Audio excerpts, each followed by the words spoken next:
Huge US Biz just became first to require microchip implants in every employee. Do you support it? If you're someone who is concerned with your safety, privacy, or even just generally believe the Bible, you're going to want to pay attention to this. The much anticipated chipping of Americans has begun, and it's as bad as you thought it'd be. It's being offered, or rather pushed, by one company who thinks that they're ushering in the future. We're not sure what kind of future they're hoping to usher in, but they're taking leaps and bounds. The Wisconsin company has plans to expand and get the technology out to other companies for convenient implants to be used in companies, especially those with high security levels where fraud is likely. These implants go in the hand and make it easier to get through doors and other security checkpoints that would typically require some sort of ID or card. The fun part comes where they promise that these chips aren't in any way GPS enabled and can't be used to read information, only hold information that you might need to use, like using multiple magnetic strips with the swipe of a hand. And they will no doubt notify us right away when they decide to GPS enable these chips, because Big Brother never does anything underhanded and keeps it a secret. The LA Times is excitedly reporting on the much dreaded phenomenon. The syringe slides in between the thumb and index finger. Then with a click, a microchip is injected in the employee's hand. Another cyborg is created. What could pass for a dystopian vision of the workplace is almost routine at the Swedish startup hub Epicenter. The company offers to implant its workers and startup members with microchips the size of grains of rice that function as swipe cards to open doors, operate printers, or buy smoothies with a wave of a hand. The biggest benefit, I think, is convenience, said Patrick Mesterton, co-founder and chief executive of Epicenter. As a demonstration, he unlocks a door merely by waving near it. It basically replaces a lot of things you have, other communication devices, whether it be credit cards or keys.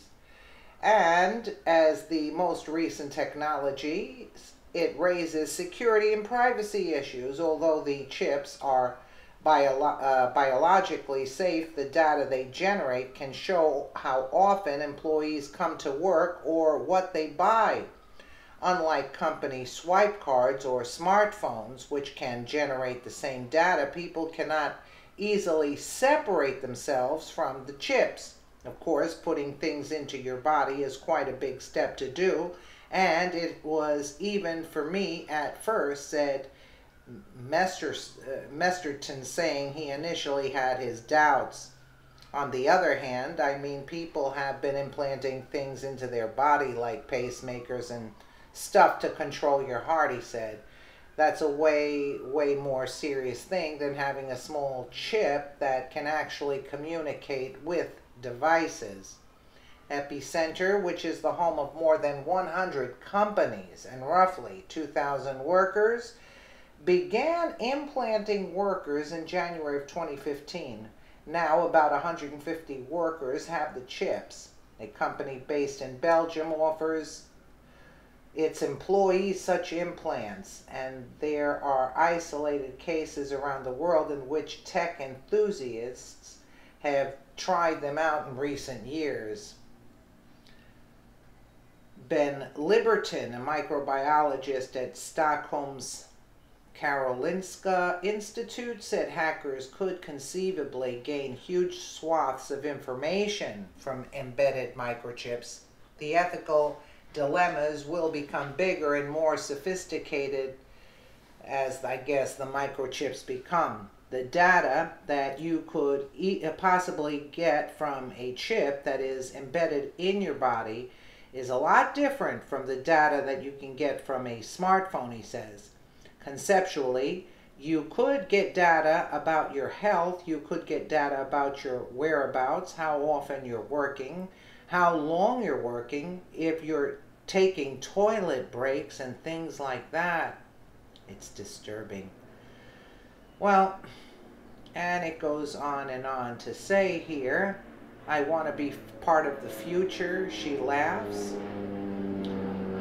I wish I could tell you that this is an isolated incident and not the wave of the future, but I think about the implications if not just the government, but any business with the money to hire a great hacker to find your location and all important information about you on your person.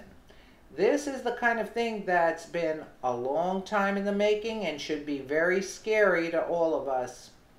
At this point, it was still at least a possibility to go off-grid and at least make it difficult to find or track you. If these kinds of implants become commonplace and eventually required, it's not going to go well for us.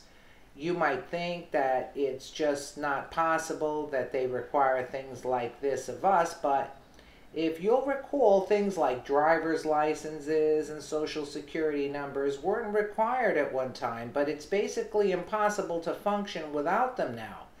Maybe they won't be able to pass a law that straps your hand down and implants you, but if Big Brother wants to track you with an implant, trust me, they'll make it to where you are completely incapacitated without one. It's creepy Big Brother on steroids. And it doesn't bode well for those of us that don't believe in all this government involvement in our daily lives. It's like nobody developing these types of things has ever watched a sci-fi movie, or better yet, read the Bible. There's no scenario where this ends well. This is disturbing to say the least. And I'm not for this. And again, who's behind all of this? As you can see, they took the picture of the United Nations One World Government. You know? New World Order. There you have it. Let me know what you guys think in the comments below. And again, thank you so much for watching.